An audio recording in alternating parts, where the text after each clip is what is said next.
Grow green বিডির আজকের পর্বে আমরা আলোচনা করব প্রভাবশালী সামরিক নেতা নেপোলিয়ন বোনাপার্টকে নিয়ে।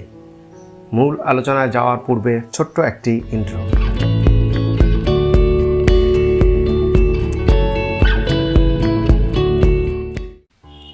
নেপোলিয়ন বোনাপার্ট ছিলেন বিশ্ব ইতিহাসের অন্যতম প্রভাবশালী সামরিক ও রাজনৈতিক নেতা। তিনি 1769 সালের 15ই আগস্ট কর্সিকা দ্বীপে জন্মগ্রহণ করেন। ফরাসি বিপ্লবের সময় তিনি দ্রুত সেনাবাহিনীতে উত্থান ঘটান এবং পরবর্তীতে ফ্রান্সের সম্রাট হন।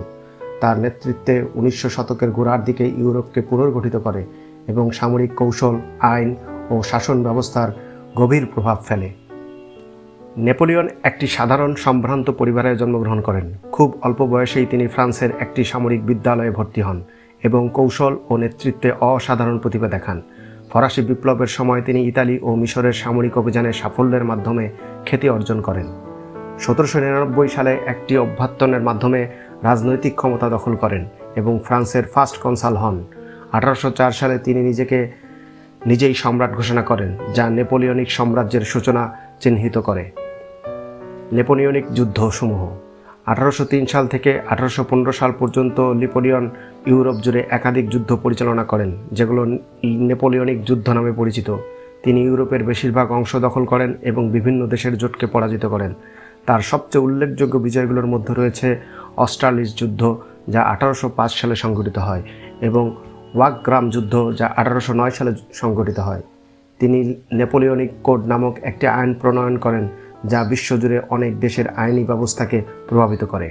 তবে অতিরিক্ত উচ্চাকাঙ্ক্ষার কারণে তার পতনের সূচনা ঘটে। 1812 সালে রাশিয়া অভিযানের ব্যর্থতা ছিল তার জন্য বড় এক বিপর্যয়। এরপর একের পর এক পরাজয়ের মুখে পড়ে তিনি 1814 সালে সিংহাসন ত্যাগ করতে বাধ্য হন এবং তাকে এলবা দ্বীপে নির্বাসনে পাঠানো হয়। 1815 সালে তিনি এলবা থেকে পালিয়ে আসেন এবং সংক্ষিপ্ত সময়ের জন্য ক্ষমতায় ফিরে আসেন, যেটা 100 ডেজ নামে পরিচিত। কিন্তু ওয়াটারলুর যুদ্ধ, যা জুন 1815 সংঘটিত হয়, চূড়ান্ত পরাজয়ের মাধ্যমে তার সামরিক জীবন শেষ হয়। এরপর তাকে সেন্ট হেলেনা নামক এক দুর্গম দ্বীপে নির্বাসনে পাঠানো হয়, যেখানে 1821 সালের 5ই মে তিনি মারা যান। তবে তার পতনের পরেও নেপোলিয়নের প্রভাব চিরস্থায়ী হয়।